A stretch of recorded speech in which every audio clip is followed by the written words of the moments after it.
નમસ્કાર વિદ્યાર્થી મિત્રો, આજે આપણે ફરી એક વખત નવા યુનિટ સાથે અને નવા લેક્ચર સાથે આજે મળ્યા છીએ. આજે આપણે વાત કરશું ધોરણ 10 નું ફિઝિક્સ નું ચેપ્ટર કે જેનું નામ છે પ્રકરણ નંબર 9 પ્રકાશનું પરાવર્તન અને વક્રીભવન.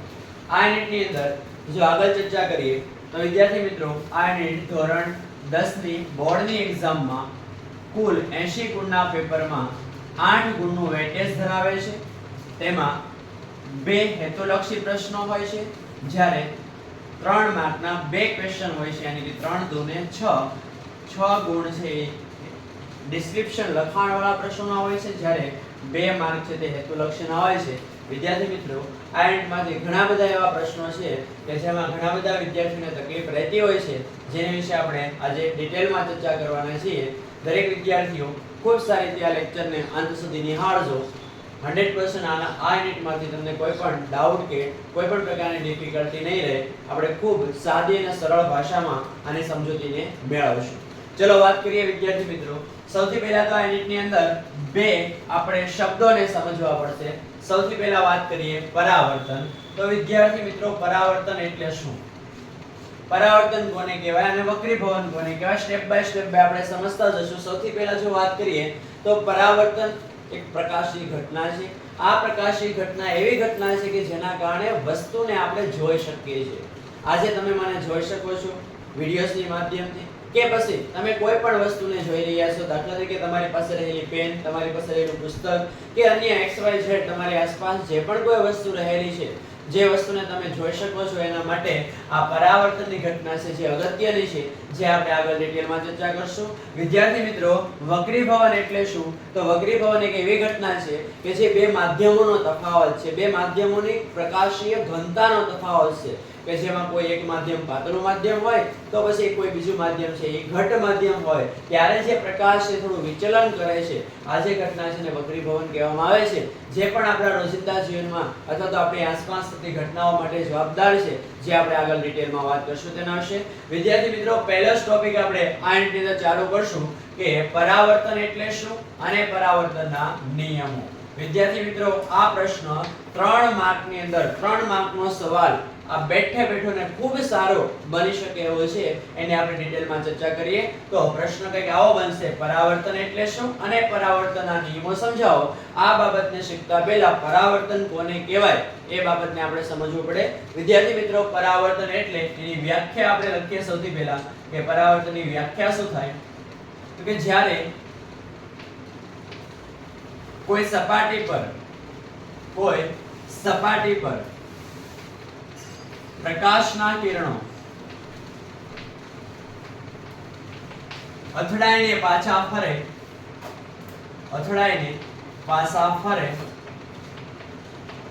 આ ઘટનાને પરાવર્તન કહેવામાં આવે છે.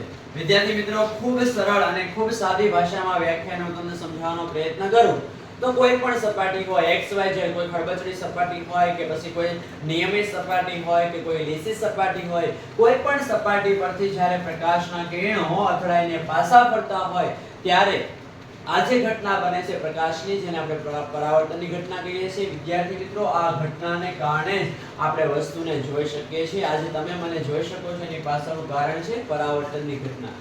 કેવી રીતે આખું મિકેનિઝમ અથવા તો કાર્ય પદ્ધતિ થતી હોય એના વિશે થોડી ડિટેલમાં વાત કરીએ. દાખલા તરીકે કોઈ વ્યક્તિ છે એની આ આંખ છે, એવું તમે સમજો, અને આ તરફથી સૂર્યમાંથી આવતા પ્રકાશના કિરણો છે એ કોઈ સપાટી પર અથડાઈને, આ સપાટી પરથી અથડાઈને પ્રકાશ જે તે વ્યક્તિની આંખમાં સંવેદના ઉપજાવશે. આ પ્રકાશના કિરણો છે સૂર્યમાંથી જે આવી રહ્યા છે તે પરાવર્તન પામ્યા બાદ આંખની અંદર જઈને સંવેદના ઉપજાવશે, સંવેદના ક્રિએટ કરશે, અને આની પછીનું યુનિટ એટલે કે માનવ આંખ અને રંગબેરંગી દુનિયા, કે જેમાં આપણે એની વિશે ખૂબ ડિટેલમાં ચર્ચા કરવાના છીએ કે કેવી રીતે માનવ આંખ છે કે લેન્સ તરીકેનું કામ કે પછી કેમેરા તરીકેનું કામ કરે છે. જે હાલ આપણે એની વિશે ઊંડાણપૂર્વક વાત કરતા નથી, પણ આપણે આગળના યુનિટમાં એના વિશે વાત કરવાના છીએ. માત્ર તમે અત્યારે આટલું સમજો કે જ્યારે કોઈ પ્રકાશના ઉદ્ગમ સ્થાનમાંથી આવતા પ્રકાશના કિરણો જે તે વસ્તુ પર પડે અને પરાવર્તિત થઈને માનવ આંખની અંદર જાય અને સંવેદનાનું નિર્માણ અથવા સંવેદના ક્રિએટ કરશે, સંવેદના ઉપજાવશે અને આ જે ઘટના બને છે તેને આપણે પરાવર્તનની ઘટના કહીએ છીએ. અહીંયા જે આ ઘટના બની તે પરાવર્તન ઘટના છે. આપણે આગળ ડિટેલમાં એની વિશે વાત કરવાના છીએ. નેક્સ્ટ આગળ વાત કરીએ વિદ્યાર્થી મિત્રો કે પરાવર્તન છે કે કેટલા પ્રકારના હોય, તો પરાવર્તન છે બે પ્રકારના હોય. પરાવર્તનના પ્રકાર, પરાવર્તનના બે પ્રકારો છે. એક છે નિયમિત પરાવર્તન, બીજો પ્રકાર છે અનિયમિત પરાવર્તન.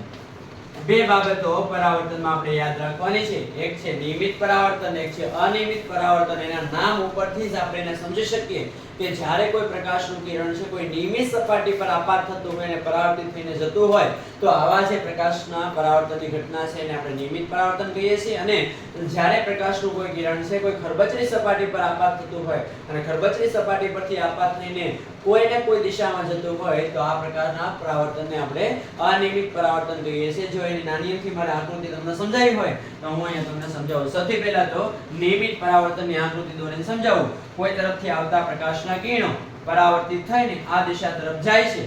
બીજું પ્રકાશનું કિરણ સમજીએ તો આ પ્રકાશનું કિરણ પણ જેટલા ખૂણે આપાત થશે, અહીંયા લંબ દોરવામાં આવે તો આ લંબ સાથે જેટલાનો ખૂણો બનાવશે એટલા જ ખૂણે તે પાછો પરાવર્તિત થશે. તો આ પ્રકારનું જે અહીંયા પરાવર્તનનું નિર્માણ થયું છે તેને નિયમિત પરાવર્તન કહેવામાં આવે છે. વિદ્યાર્થી મિત્રો આપણે અત્યારે ખૂબ ડિટેલમાં વાત નથી કરતા પણ આગળ જતા આપણે જરૂરિયાત મુજબ તેની વિશે વાત કરશું.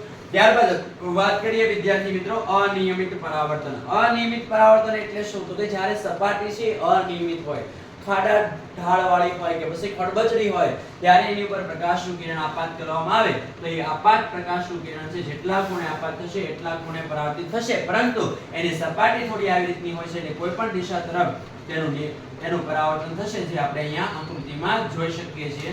અથવા તો ખાડાની અંદર જ્યારે પ્રકાશનું કિરણ આપાત થશે ત્યારે તે પ્રકાશનું કિરણ છે તે અન્ય દિશામાં ગતિ કરશે. તો વિદ્યાર્થી મિત્રો અહીંયા આપણે જોઈ શકીએ છીએ કે આ નિયમિત સપાટી છે, આ અનિયમિત સપાટી છે અને આ બંને સપાટી માટે પ્રકાશના પરાવર્તનના નિયમો આ બંને આકૃતિ અથવા તો બંને ઘટનાને લાગુ પાડી શકાય છે. આ સેન્ટેન્સને ખાસ યાદ રાખજો કારણ કે આમાંથી હેતુલક્ષી પૂછાવાનો છે પ્રશ્ન અને આમાં તમને ખરું ખોટું કે કોઈ વિકલ્પના સ્વરૂપમાં એવું પૂછી શકે શું પરાવર્તનના નિયમો અનિયમિત અને નિયમિત બંને પ્રકારના પરાવર્તનને અનુસરે છે? તો જવાબ આવશે હા, બંને પ્રકારના પરાવર્તનને તે અનુસરે છે. હવે વિદ્યાર્થી મિત્રો આપણે આગળ પરાવર્તન એટલે શું અને પરાવર્તનના નિયમો વિશે આપણે ચર્ચા કરવાના છીએ. તો એમાં સૌથી પહેલા આપણે પરાવર્તનની વ્યાખ્યા લખીશું. આપણે પ્રશ્ન સાથે જ આગળ ચર્ચા કરવાના છીએ. સમજીએ સૌથી પહેલા પ્રશ્ન કેવો હશે? તો કે પ્રશ્ન આવો કંઈક હશે કે પરાવર્તન એટલે શું?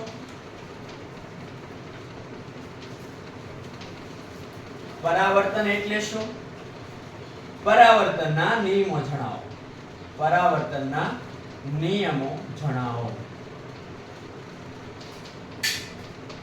વિદ્યાર્થી મિત્રો અહીંયા સારા પ્રેઝન્ટેશન માટે આપણે એક નાની આકૃતિ પણ દોરશું જે આપણે આગળ જોઈશું હમણાં. તો વિદ્યાર્થી મિત્રો અહીંયા બે ક્વેશ્ચન પૂછ્યા છે પરાવર્તન એટલે શું અને પરાવર્તનના નિયમો જણાવો. તો સૌથી પહેલી બાબત જવાબ કરીને આપણે સૌથી પહેલી બાબત લખશું આની વ્યાખ્યા. શું લખશું? વ્યાખ્યા. સૌથી પહેલા આપણે વ્યાખ્યા લખશું અને એ પણ આપણે ડબલ ઇન્વર્ટેડ કોમામાં લખશું એટલે સામે પેપર જોનાર છે તેને આ પ્રેઝન્ટેશન આપણું સારું લાગે. સૌથી પહેલા પરાવર્તનની વ્યાખ્યા લખીએ તો ફરી એક વખત અગેન લખીએ કે જ્યારે કોઈ સપાટી પર પ્રકાશનું કિરણ આપાત થાય અને અથડાઈને પાછું ફરે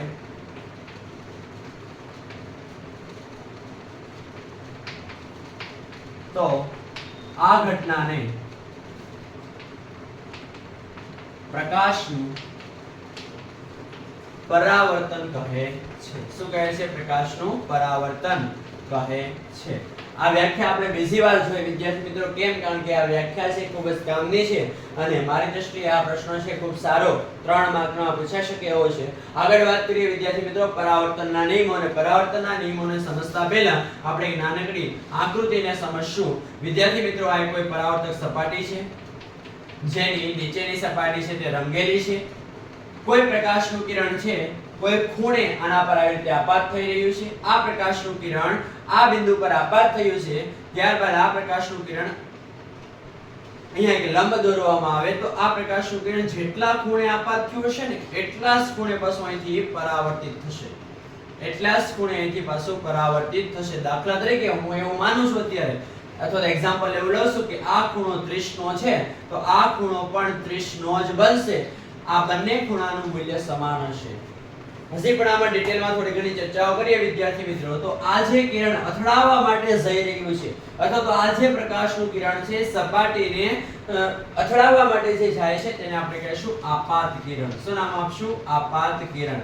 વિદ્યાર્થી મિત્રો ખૂબ સરળતાથી આ બાબતોને યાદ રાખજો કે આ કિરણને આપણે કહીશું આપાત કિરણ, જ્યારે આ કિરણને આપણે કહીશું પરાવર્તિત કિરણ. શું કહીશું? પરાવર્તિત કિરણ. શા માટે? કારણ કે તે અથડાઈને પાછું ફરેલું છે એટલા માટે. તો આપણે અત્યાર સુધીમાં કેટલી બાબતો શીખ્યા? સૌથી પહેલા આપણે શીખ્યા કે કોઈ કિરણ છે એ અહીંયા રહેલા O બિંદુ પર આપાત થઈ રહ્યું છે અને આપાત થયા બાદ અથડાઈને તે પાછું જઈ રહ્યું છે તો આ કિરણનું નામ આપાત કિરણ થશે, આ કિરણનું નામ પરાવર્તિત કિરણ થશે. અને સાથે સાથે એક બાબત એ પણ શીખ્યા કે સપાટી સાથે દોરેલ લંબ છે તેની સાથે જેટલા ખૂણે આપાત થાય તેટલા જ ખૂણે તે પાછું પરાવર્તિત થાય છે. આ સાથે સાથે આ ખૂણો છે તેનું નામ છે થીટા i. વિદ્યાર્થી મિત્રો થીટા i એટલે શું? તો થીટા i એટલે આપાત કોણ. શું થશે? આપાત કોણ. વિદ્યાર્થી મિત્રો આપાત કોણ એટલે શું? તો કે આપાત કિરણે આપાત બિંદુ પાસે અને આપાત કિરણે સપાટી પર દોરેલો લંબ અને સપાટીના O બિંદુ પાસે રચેલો જે આ ખૂણો છે જેને આપણે આપાત કોણ કહીએ છીએ. જ્યારે પરાવર્તિત કોણ એટલે શું? તો આ ખૂણો છે પરાવર્તિત કોણ છે જેને થીટા r બરાબર દર્શાવવામાં આવે છે, તો થીટા r કહેવામાં આવે છે. અને પરાવર્તિત કોણ કોને કહેવાય? તો કે પરાવર્તિત કિરણ સપાટી સાથે દોરેલ લંબ અને આપાત બિંદુ O સાથે જે ખૂણો બનાવે છે અહીંયા તે ખૂણાને આપણે કહીશું પરાવર્તિત કિરણ.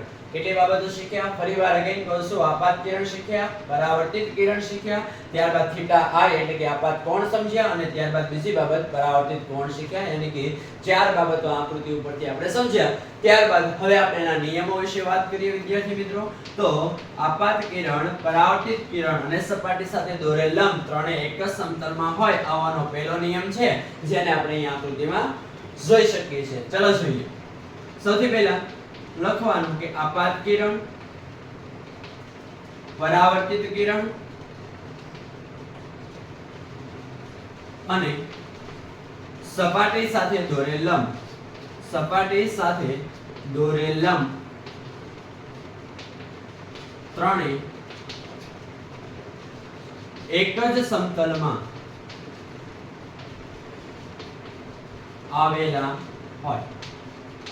આવેલા હોય છે. આનો પહેલો નિયમ છે. સમજીએ આને ફરી એક વખત અગેન. વિદ્યાર્થી મિત્રો આપાત કિરણ એટલે આ આપાત કિરણ. ત્યારબાદ વાત કરીએ પરાવર્તિત કિરણ. તો આ પરાવર્તિત કિરણ સપાટી સાથે દોરેલ લંબ એટલે કે આ જે દોરેલો છે એ સપાટી સાથે દોરેલો લંબ છે અને આ ત્રણેય જે છે એ એક જ સમતલમાં આવેલા હોય. વિદ્યાર્થી મિત્રો ત્રણેય એક જ સમતલમાં આવેલો હોય એનો અર્થ શું થાય? તો કે એક આ સમતલ છે, આ એક બીજો સમતલ છે. આ સમતલની અંદર જે પ્રકાશનું કિરણ આપાત થઈ રહ્યું છે તે આ જ સમતલમાંથી પાછું પરાવર્તિત થશે. એવું શક્ય નથી કે આ સમતલની અંદર આપાત થયેલું કિરણ આ સમતલમાંથી બહાર નીકળશે. આવું શક્ય છે નહીં. એટલે આ નિયમ બધા જ પરાવર્તિત કિરણો અથવા તો બધા જ પરાવર્તક સપાટી છે અનુસરે છે અને આ પરાવર્તનનો આ પહેલો નિયમ છે જે આપણે યાદ રાખશું. બીજો નિયમ વિશે વાત કરીએ તો કે આપાત કોણ ઇઝ ઇક્વલ ટુ પરાવર્તિત કોણ. બીજો નિયમ કયો છે? આપાત કોણ બરાબર પરાવર્તન કોણ. જે શું કહે છે આપણને? Theta i is equal to theta r.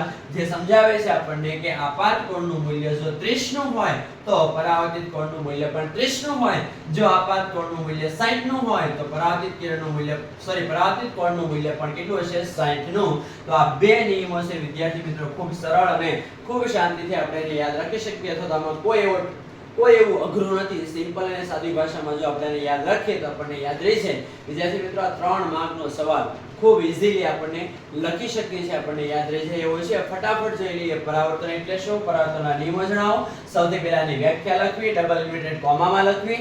જ્યારે કોઈ સપાટી પર પ્રકાશનું કિરણ આપાત થાય ત્યારે સપાટી સાથે અથડાઈને પાછું ફરવાની જે ઘટના છે એને શું કહેવામાં આવે છે? પરાવર્તન. સાઈડમાં નાની એવી રફ આકૃતિ સારી રીતે દોરી નાખીએ જેથી આપણું પ્રેઝન્ટેશન સારું લાગે. ત્યારબાદ એના બે નિયમો છે એ બે નિયમો આપણે અહીંયા ચિપકાઈ દેશું અથવા તો વ્યવસ્થિત રીતે લખી લેશું જેથી કરીને આપણને આના પૂરા માર્ક મળી જાય. વિદ્યાર્થી મિત્રો, આશા છે કે તમે ખૂબ સારી રીતે આ બધી બાબતોને શીખી રહ્યા છો. ત્યારબાદ વાત કરીએ વિદ્યાર્થી મિત્રો,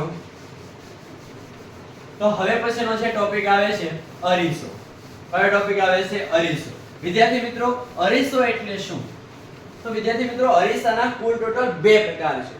કેટલા પ્રકાર છે? બે. અરીસાના બે પ્રકાર છે જે આપણે અહીંયા સમજીએ. અરીસાના કુલ ટોટલ બે પ્રકાર છે. કયા કયા? સૌથી પહેલો પ્રકાર છે સમતલ અરીસો. કયો અરીસો છે? સમતલ. બીજો અરીસો છે ગોલીય અરીસો. કયો અરીસો છે? ગોલીય. વિદ્યાર્થી મિત્રો, સમતલ અરીસો એટલે શું? જાણો છો આપ સૌ જાણો છો કે સમતલ અરીસો કયો છે? સવારમાં શાળાએ જવા માટે આપણે જે કાચની સામે કે અરીસાની સામે જે માથું વળવા માટે ઊભા રહીએ છીએ તે સમતલ અરીસો છે. વિદ્યાર્થી મિત્રો, આપ સૌ જાણો છો. ત્યારબાદ ગોલીય અરીસો એટલે શું? વિદ્યાર્થી મિત્રો, કાં તો એની અંદરની સપાટી વળેલી હોય અને કાં તો એની બહારની સપાટી વળેલી હોય તો આવા અરીસાને ગોલીય અરીસો કહે છે. તો ગોલીય અરીસાની વ્યાખ્યા આપણે આગળ જોવાની છે, પણ છતાં અત્યારે તમને એકવાર કહી દઉં કે ગોલીય અરીસો એક પોલા ગોળામાંથી એટલે કે એની કાં તો અંદરની સપાટી વક્રાકાર સાથે સાથે પરાવર્તક હશે અને કાં તો પોલા નક્કર ગોળામાંથી બનાવેલા બહારની સપાટી વક્રાકાર અથવા તો તેની બહારની સપાટી છે પરાવર્તક હોય તો એવા અરીસાને ગોલીય અરીસા કહેવાય છે. અને ગોલીય અરીસા છે એના પાછા બે પ્રકાર છે. એક અરીસો છે અંતર્ગોળ અરીસો અને બીજો અરીસો છે બહિર્ગોળ અરીસો. કયો અરીસો છે? બહિર્ગોળ. આવા એના બે પ્રકાર પડે છે જેને આપણે ડિટેલમાં ચર્ચા કરવાના છીએ. અરીસાના પહેલા બે પ્રકાર યાદ રાખવાના, સમતલ અરીસો, ગોલીય અરીસો. ગોલીય અરીસાના નામ ઉપરથી જ આપણે એને સમજી શકીએ કે થોડો વક્રાકાર હશે. ગોલીય અરીસાનું નામ જ એવું કંઈક છે, ગોલી એટલે કે એ કંઈક થોડો ઘણો વક્ર હશે, થોડો ઘણો ગોળ હશે એવું આપણે સમજી શકીએ. તો આ અંતર્ગોળ અને બહિર્ગોળ આ બંને અરીસાઓ વિશે આપણે આગળ ડિટેલમાં ચર્ચા કરીએ છીએ. જોઈએ આગળ વિદ્યાર્થી મિત્રો. સૌથી પહેલા હવે પછીનો ટોપિક આવે છે સમતલ અરીસાના ગુણધર્મો. શું આવે છે? સમતલ અરીસાના ગુણધર્મો. ચલો ચેક કરીએ. સમતલ અરીસાના ગુણધર્મો.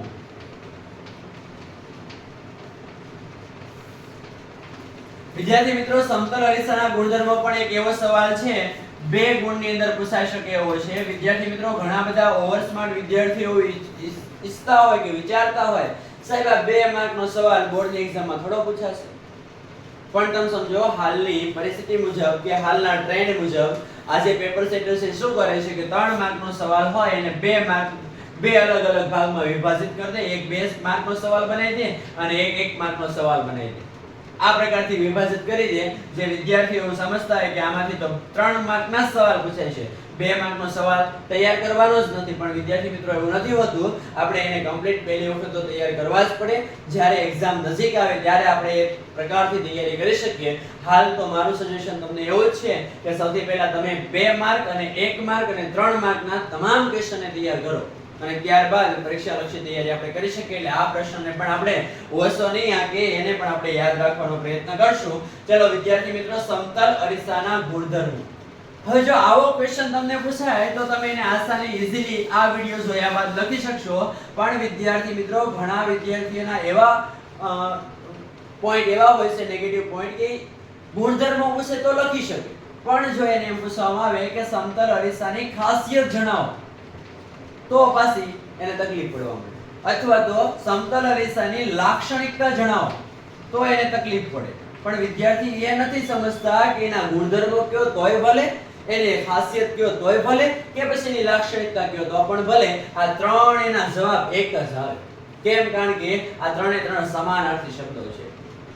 એટલે ખાસ યાદ રાખો, એના ગુણધર્મો પૂછાય, એની ખાસિયતો પૂછાય, એની લાક્ષણિકતા પૂછાય તો આપણે જવાબ એ જ લખશું. ચલો જોતા જઈએ. ખૂબ સરળ અને સહેલા છે. સૌથી પહેલા સમતલ અરીસો એટલે શું જે તમને ખબર છે? તમારા ઘરમાં રાખેલો એક એવો અરીસો કે જે તમે રોજ સવારની અંદર તમારા ચહેરાને જોવો છો એ જ અરીસાની અહીંયા વાત કરવામાં આવેલી છે.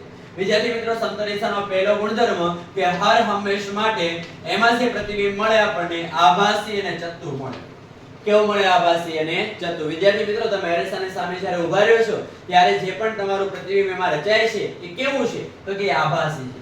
કેવું છે? આભાસી. કેમ આભાસી નક્કી કર્યું? કારણ કે એ પ્રતિબિંબને આપણે નથી પકડી શકતા કે નથી એને આપણે પડદા પર ઝીલી શકતા, એટલા માટે એને આપણે કેવું પ્રતિબિંબ કહીએ છીએ? આભાસી. વિદ્યાર્થી મિત્રો, પ્રતિબિંબના બે પ્રકાર છે, સાથે સાથે આપણે સમજી લઈએ. પ્રતિબિંબના બે પ્રકાર છે, એમાં એક પ્રકાર છે આભાસી અને બીજો પ્રકાર છે વાસ્તવિક. એક પ્રકાર છે આભાસી અને બીજો પ્રકાર છે વાસ્તવિક. વિદ્યાર્થી મિત્રો, આભાસી અને વાસ્તવિક પ્રતિબિંબમાં શું તફાવત? તો જો તમારે એને વ્યાખ્યાના સ્વરૂપમાં યાદ રાખવું હોય તો એ વ્યાખ્યા એવી કંઈક બનશે કે જે પ્રતિબિંબને તમે પડદા ઉપર ઝીલી શકો છો તે પ્રતિબિંબ વાસ્તવિક છે, અને જે પ્રતિબિંબ પડદા ઉપર ઝીલી નથી શકતા તે આભાસી પ્રતિબિંબ છે. આપણે આગળ ઘણું બધું ડિટેલમાં આની વિશે ચર્ચા કરવાના છે, એટલે આપણે એને અલગથી શીખતા નથી.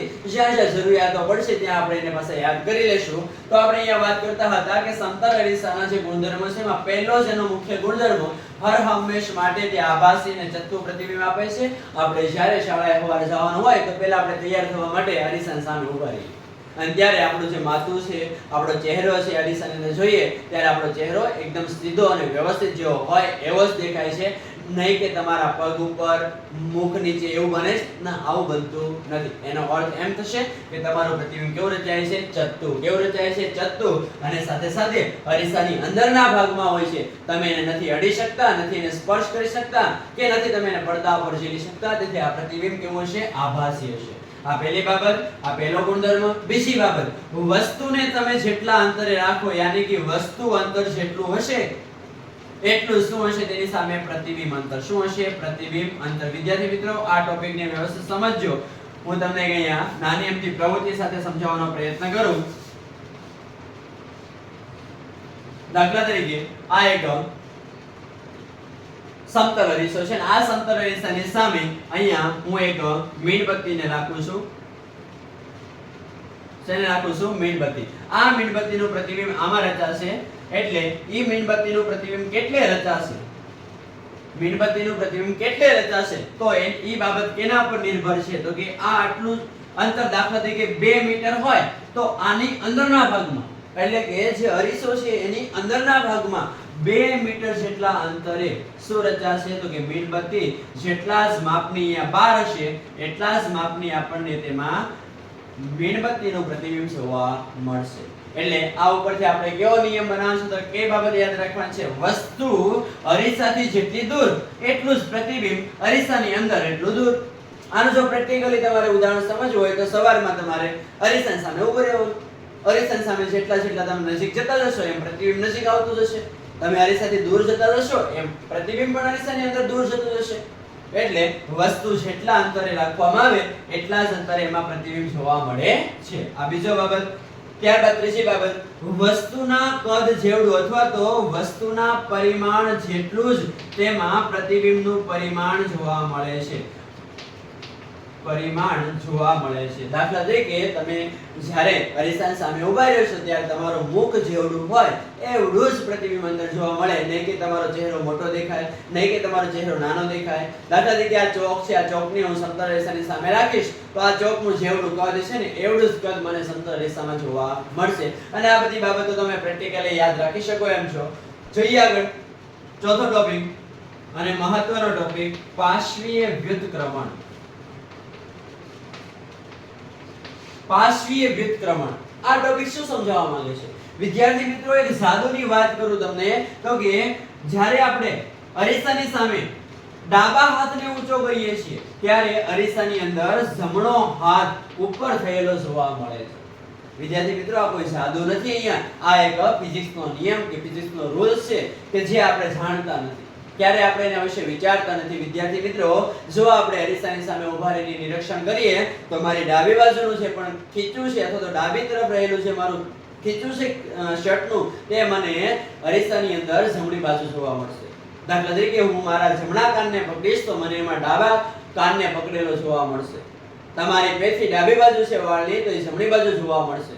એટલે કે આપણી જે સાઈડ છે એ બદલાઈ જાય છે. રાઈટ સાઈડ છે તે લેફ્ટ સાઈડ થઈ જાય છે અને લેફ્ટ સાઈડ છે તે રાઈટ સાઈડ થઈ જાય છે. આ જે ઘટના છે તેને શું કહેવામાં આવે છે? પાર્શ્વીય વ્યુત્ક્રમણ. શું કહેવામાં આવે છે? પાર્શ્વીય વ્યુત્ક્રમણ. બાજુઓ ઉલટાઈ જતી હોય છે. તો વિદ્યાર્થી મિત્રો આ ચાર છે જે ગુણધર્મ આપણે ખાસ યાદ રાખવા જોઈએ. મેં તમને હમણાં સમજાવ્યું મુજબ 2 માર્કનો સવાલ આ બની શકે એવો છે, પણ આપણા ગુણભાર પ્રમાણે, વેટેજ પ્રમાણે, બોર્ડના પરિણામ પ્રમાણે આપણે જોઈએ તો 2 ગુણના સવાલ પૂછાતા નથી, પણ ક્યારેક કોઈ પેપર સેટરે પૂછી લીધો તો આપણે એમાં કોઈ એક્સક્યુઝ કરી શકીએ નહીં, કારણ કે 3 ગુણને 2 અને 1 ગુણની અંદર વિભાજિત કરી શકાય છે. 1 માર્કનો હેતુલક્ષી મૂકી દે અથવા તો 2 માર્કનો પ્રશ્ન આવી રીતે પણ પ્રશ્નપત્ર બની શકતું હોય છે. એટલે આ પ્રશ્નને આપણે ઇગ્નોર ન કરવો જોઈએ અને આપણે યાદ રાખવો જોઈએ.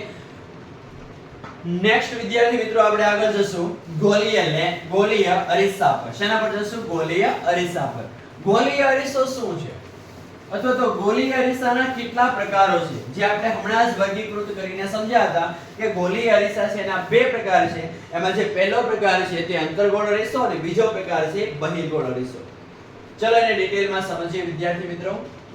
ગોલીય અરીસો.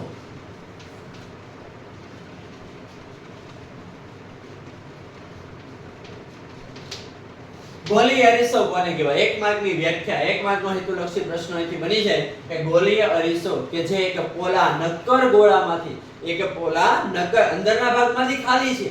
જેમ કે ફૂટબોલનો બોલ હોય જે અંદરના ભાગમાંથી ખાલી હોય, વોલીબોલનો બોલ હોય અંદરના ભાગમાંથી ખાલી હોય, તો આવી જ રીતે જે અંદરના ભાગમાંથી એકદમ પોલો, એકદમ ખોખલો છે અને બહારની તરફથી એ એકદમ નક્કર છે, કાં તો એની બહારની સપાટી પરાવર્તક છે અને કાં તો એની અંદરની સપાટી પરાવર્તક છે, તો આમાંથી જો કાપીને આપણે કોઈ એક અરીસો બનાવીએ તો તે ગોલીય અરીસો કહેવાય. વિદ્યાર્થી મિત્રો દાખલા તરીકે આ એક પોલો નક્કર ગોળો છે, એમાંથી દાખલા તરીકે આ એનું કેન્દ્ર બિંદુ છે જેને આપણે C નામ આપીએ છીએ. દાખલા તરીકે આમાંથી હું આટલો ભાગ કાપી લઉં છું, આટલો ભાગ એનો હું કાપી લઉં છું. દાખલા તરીકે આટલો ભાગ હું અહીંથી કાપીને અહીંયા સાઈડમાં મૂકી દઉં છું.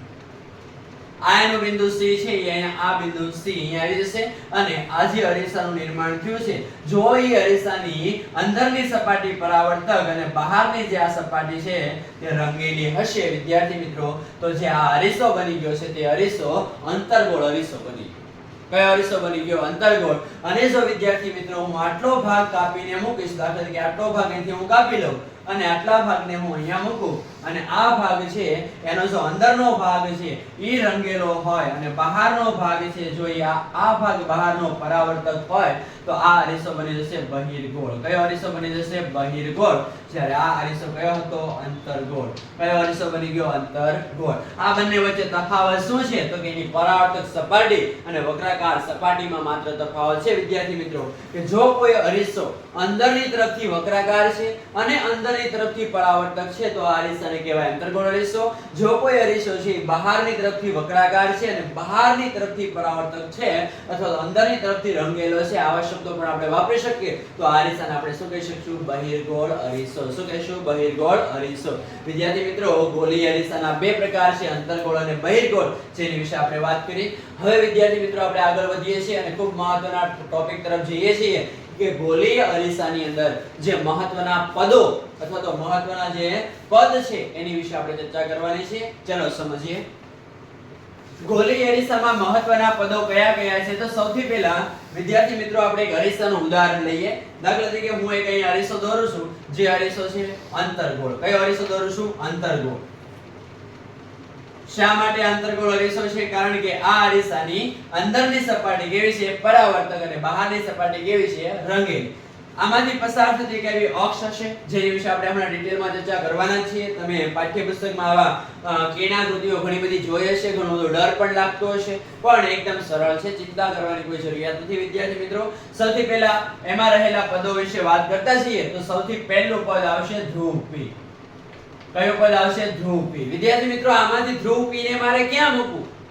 ચિંતા કરવાની કોઈ જરૂરિયાત નથી વિદ્યાર્થી મિત્રો. ધ્રુવ પી એક એવું પદ છે કે જે માત્ર ને માત્ર અરીસાની ઉપર આવેલું હોય છે. અરીસા પર આપણને ધ્રુવ પી જોવા મળે, બાકી અરીસાના એક પણ પદ છે એની ઉપર આવેલા હોતા નથી. માત્ર એક ધ્રુવ પી છે કે જે અરીસાનો એક ભાગ છે કે અરીસા પર આવેલો એક બિંદુ છે. જોઈએ વિદ્યાર્થી મિત્રો ધ્રુવ પી ક્યાં આવેલું હોય છે? તો કે ધ્રુવ પી આ જે દર્પણ છે, આ જે અરીસો છે એના મધ્ય ભાગમાં બે સરખા ભાગ કરતા મધ્ય ભાગમાંથી આવેલું હોય છે. ચલો ત્યારબાદ વાત કરીએ તો વક્રતા કેન્દ્ર C.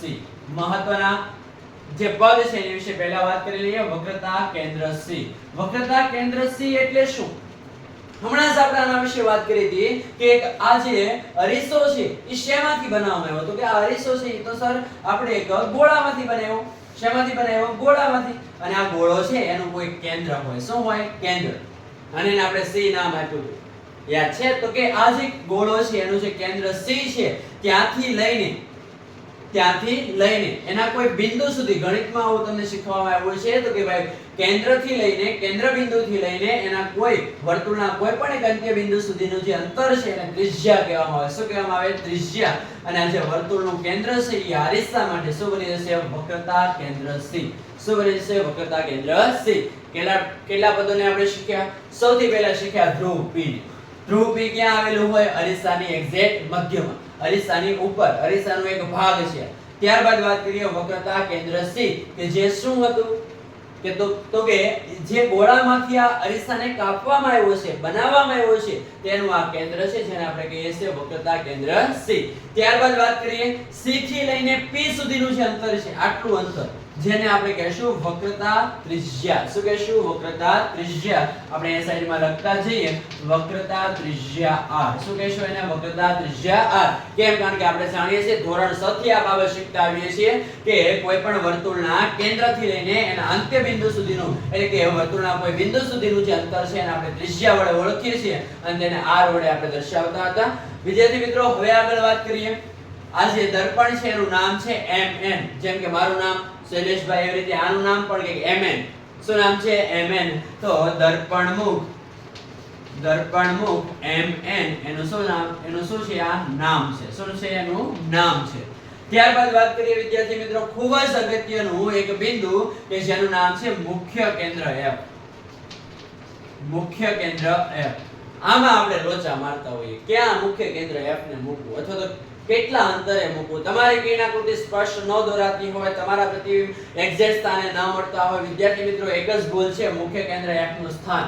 કારણ કે એક ખૂબ જ ક્લિયરલી રીતે આપણે દર્શાવવું પડે અથવા તો યોગ્ય સ્થાને દર્શાવવું પડે. જો ન દર્શાવી શકીએ તો આપણે કિરણાકૃતિ આખા યુનિટમાં ક્યાંય સરખી નહીં બને અથવા પ્રતિબિંબ આપણે જ્યાં જોતું હોય છે ત્યાં નહીં મળે. ચલો સમજીએ. મુખ્ય કેન્દ્ર F નક્કી કરવા માટેની રીત છે, પદ્ધતિ છે. અને પદ્ધતિ કેવી છે? ખૂબ સરળ છે. ધ્યાનપૂર્વક સમજીએ.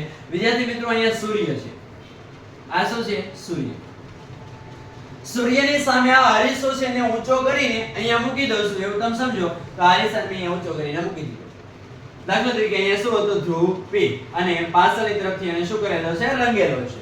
તો એમાંથી એક પસાર થતી આ મુખ્ય અક્ષ છે જે આપણે અહીંયા દોરેલી છે. એજ બે ત્યાં દોરી છે, નવું કાંઈ નથી દોર્યું. દાખલા તરીકે અહીંયા C છે, એ પણ અહીંયા હતું, એજ અહીંયા લખ્યું છે. હવે તમે સમજો, સૂર્યમાંથી આવતા પ્રકાશના કિરણો આવી રીતે આ અરીસા પર આપાત થશે અને આપાત થયા પછી આ પ્રકાશના કિરણો છે પરાવર્તિત થઈને કોઈ એક બિંદુમાંથી પસાર થશે. દાખલા તરીકે આવી રીતે પરાવર્તિત થઈને કે કોઈ એક મુખ્ય અક્ષના કોઈ એક બિંદુમાંથી પસાર થશે. દાખલા તરીકે આવી રીતે પસાર થશે અને જે બિંદુમાંથી પસાર થયા છે એ જ બિંદુનું નામ આપણે શું આપી દેવાનું છે? મુખ્ય કેન્દ્ર F. અને આ જે રીત છે જે શેની રીત છે? તો કે મુખ્ય કેન્દ્ર અથવા તો કેન્દ્ર લંબાઈ નક્કી કરવાની રીત અથવા તો મુખ્ય કેન્દ્રનું સ્થાન નક્કી કરવાની રીત. અને વિદ્યાર્થી મિત્રો, હર હંમેશ માટે એક શોર્ટકટ રીત યાદ રાખજો કે C થી લઈને P આ બંને વચ્ચેનું જેટલું અંતર હોય એનો મધ્ય ભાગ એટલે કે એનું અડધું અંતર હોય ને એ હોય. શું હોય? F. મુખ્ય કેન્દ્ર F હર હંમેશ ક્યાં હશે? તો કે ભાઈ C અને P ની મધ્યમાં હશે. અને જો આ બંને વચ્ચેનું અંતર તમે એક્ઝેક્ટ જો જાળવી રાખો તો તમારી કિરણાકૃતિ સ્પષ્ટ બનવાના ચાન્સીસ ખૂબ વધી જતા હોય છે. વિદ્યાર્થી મિત્રો, આગળ વધીએ તો આપણે કેટલા પદોને સમજ્યા. સૌથી પહેલા ધ્રુવ P સમજ્યા, ત્યારબાદ વક્રતા કેન્દ્ર C સમજ્યા, ત્યારબાદ વક્રતા ત્રિજ્યા R સમજ્યા, દર્પણમુખ MN સમજ્યા, મુખ્ય કેન્દ્ર F સમજ્યા અને હવે એક પદ આપણે શીખવા જઈ રહ્યા છીએ કે જે પદ છે કેન્દ્ર લંબાઈ. અને આમાં પણ વિદ્યાર્થી મિત્રો ઘણાને ભૂલ પડતી હોય છે કેન્દ્ર લંબાઈ કે જેને સ્મોલ f વડે દર્શાવવામાં આવે છે.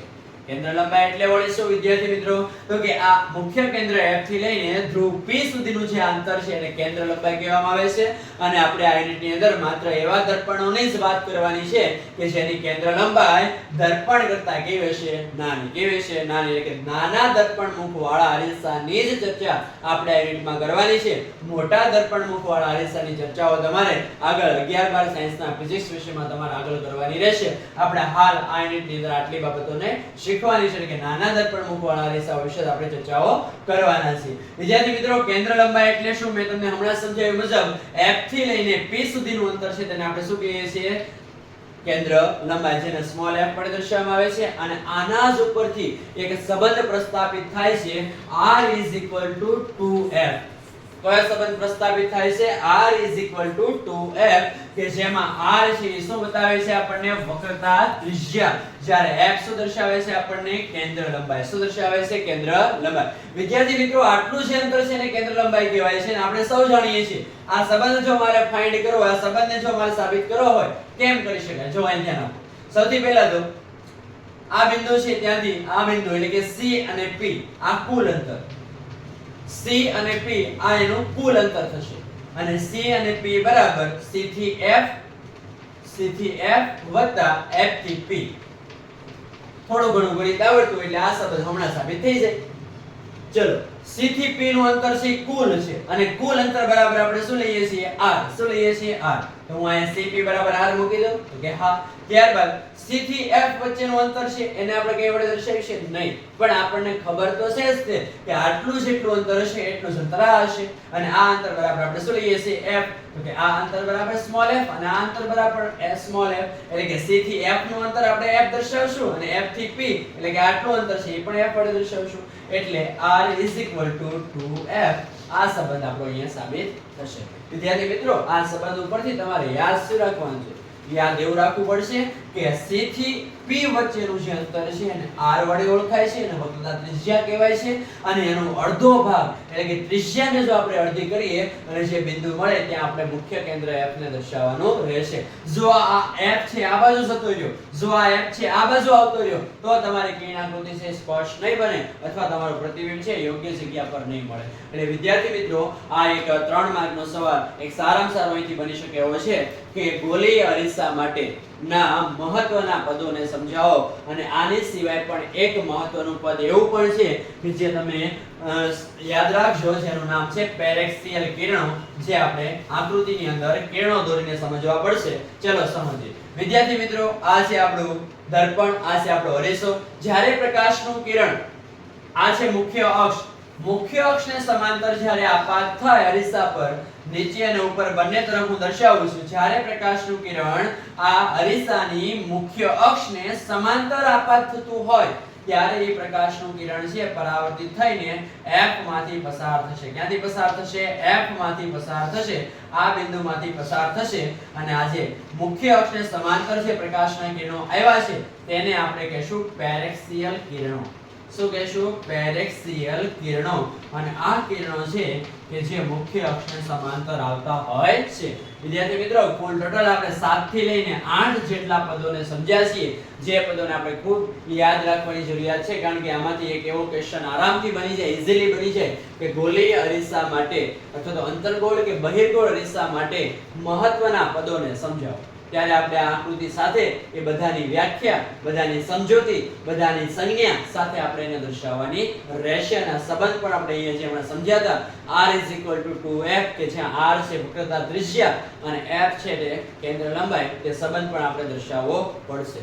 વિદ્યાર્થી મિત્રો, હવે આપણે આગળ વધીએ. ખૂબ જ મહત્વના ટોપિક પર જઈ રહ્યા છીએ, અંતર્ગોળ અરીસા દ્વારા રચાતા પ્રતિબિંબો. પરંતુ અંતર્ગોળ અરીસા દ્વારા રચાતા પ્રતિબિંબોને શીખતા પહેલા અંતર્ગોળ અરીસામાં પ્રતિબિંબો મેળવવા માટે કયા કયા કિરણોની જરૂર પડે? વિદ્યાર્થી મિત્રો, 4 કિરણોની આવશ્યકતા હોય. કેટલા કિરણોની? 4.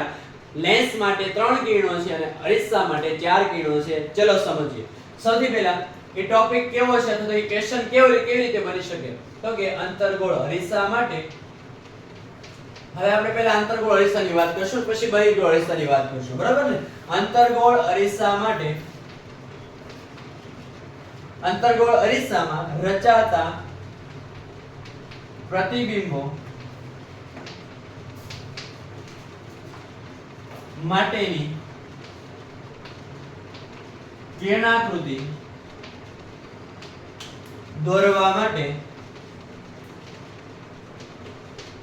ઉપયોગમાં લેવાતા કિરણો. સાવ સાદી ભાષામાં આ કોન્સેપ્ટને સમજાવું છું કે જ્યારે અંતર્ગોળ અરીસાની અંદર તમારે કિરણાકૃતિ મેળવવાની હોય અને તે સંજોગોની અંદર તમારે કયા કિરણોનો ઉપયોગ કરો. વિદ્યાર્થી મિત્રો, ડિસ્ક્રિપ્શનની અંદર ઘણી બધી બાબતો આપેલી છે, આપણે કોઈ બુકનો યુઝ કરતા નથી, એટલે કોઈ બાબતો એવી પણ હોઈ શકે જે કદાચ એકાદ સેન્ટેન્સમાં છૂટી જતી હોય. તો વિદ્યાર્થી મિત્રો, તમને ખબર જ છે, તમે એક વખત બુકને રેડી કરી દેશે એટલે તમને આ બાબત ક્લિયર થઈ જશે કે કોઈ પણ અરીસા પર આપણે વસ્તુનું પ્રતિબિંબ મેળવવું હોય તો ઓછામાં ઓછા 2 કિરણોની જરૂરિયાત રહે. કેટલા કિરણોની જરૂરિયાત રહે? ઓછામાં ઓછા 2 કિરણોની જરૂરિયાત રહેતી હોય. તો વિદ્યાર્થી મિત્રો, આપણે અહીંયા 4 કિરણોની સમજૂતી મેળવવાની છે. એમાંથી આપણને મનપસંદ એવા 2 કિરણોનો ઉપયોગ કરીને કિરણાકૃતિ દોરી શકીએ છીએ. સૌથી પહેલા હું અહીંયા આ બોર્ડના 4 ભાગ કરી દઈશ એટલે બધી જ કિરણાકૃતિ એક બોર્ડમાં આવી જાય. ચલો, સૌથી પહેલા હું અહીંયા એક અરીસો દોરીશ કે જે અરીસો છે અંતર્ગોળ. કયો અરીસો છે? અંતર્ગોળ. શા માટે અંતર્ગોળ અરીસો છે? કારણ એની બહારની સપાટી રંગેલી છે, અંદરની સપાટી પરાવર્તક છે, એટલે આ અરીસો કયો બની ગયો? અંતર્ગોળ. સેમ એવી રીતે હું 4 એક સાથે અંતર્ગોળ અરીસા દોરી નાખું જેથી આપણે એને ખૂબ સારી રીતે સમજી શકીએ. વિદ્યાર્થી મિત્રો, આની તમારે પ્રેક્ટિસ કરવી પડશે, ત્યારે જઈને તમે ખૂબ સારી રીતે અરીસાઓને દોરી શકશો. કારણ કે વિજ્ઞાન વિષયની અંદર તમને સૌને ખબર છે આકૃતિઓનું ઘણું બધું મહત્વ હોય છે અને આકૃતિ જો વ્યવસ્થિત સારી હોય તો પેપર જોનારને ખૂબ સારા માર્ક આપવાની ઈચ્છા થઈ શકે. વિદ્યાર્થી મિત્રો, અહીંયા હશે ધ્રુવ P જે આપણે હમણાં આગળ શીખ્યા છીએ.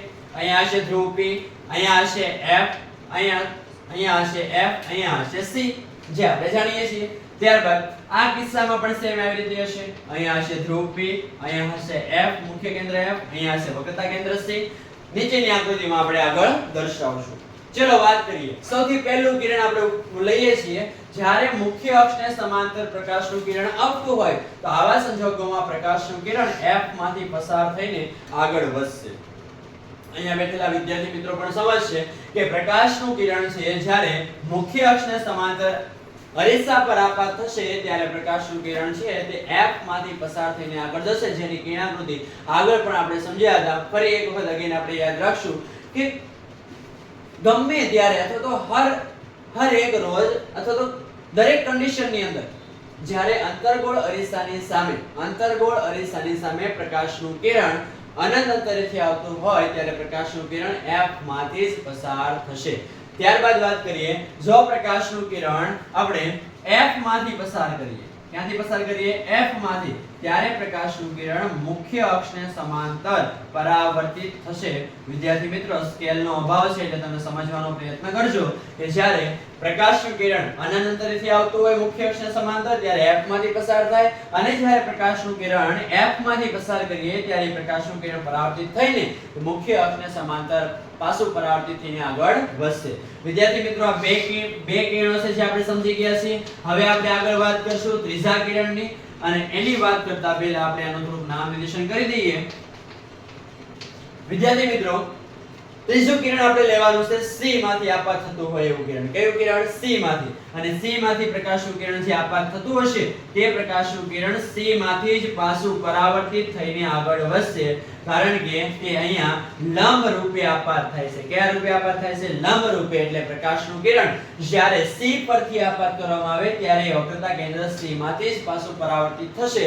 અને ચોથું કિરણ વિદ્યાર્થી મિત્રો ખૂબ જ સરળ કે પ્રકાશનું કિરણ ધ્રુવ P પર જેટલા ખૂણે આપાત કરવામાં આવે એટલા જ ખૂણે તે પાછું પરાવર્તિત થઈને આગળ વધશે. અને વિદ્યાર્થી મિત્રો, પ્રતિબિંબની ત્યાં જ રચના થાય કે જ્યાં બે પરાવર્તિત કિરણોનું છેદન થાય.